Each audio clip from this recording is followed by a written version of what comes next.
comprend l'histoire des mathématiques du XVIe ou XXe siècle comme un renversement du primat de la géométrie depuis Euclide et un rétablissement du primat de l'arithmétique serait insuffisant.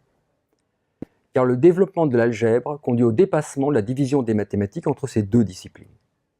Mais saisir ce point suppose de considérer un degré supérieur d'abstraction de l'algèbre, la constitution de l'algèbre que j'appellerai structurelle.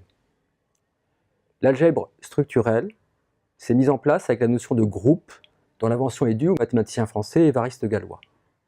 Un groupe est défini comme un ensemble non vide, muni d'une loi de composition interne associative, avec éléments neutres et existence d'un inverse pour tout élément.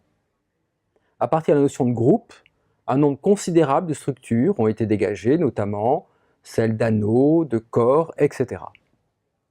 Les structures algébriques étudiées sont d'autant plus intéressantes qu'elles interviennent dans tous les domaines des mathématiques et qu'elles permettent donc de surmonter leurs frontières apparentes.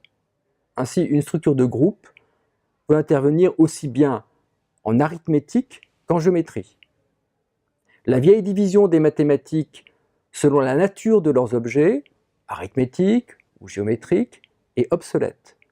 Désormais, l'unité des mathématiques peut être pensée selon une approche structurelle.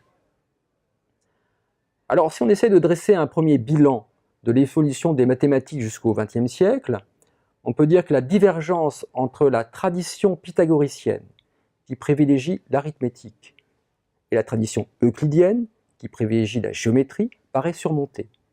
Et la crise des irrationnels, qui avait suscité cette divergence, est désormais résolue. Apparemment, l'histoire des mathématiques peut être interprétée comme l'histoire de leur unification et de leur refondation. La suite de notre travail va toutefois nous montrer qu'une telle interprétation est trop rapide.